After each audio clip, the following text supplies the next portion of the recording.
effective immediately, it is no longer permitted to buy, sell, transport, import, or use military-grade assault weapons in this country.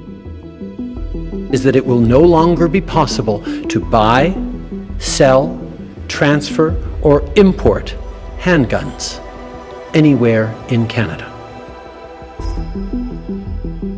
Or whether it's our most recent initiative on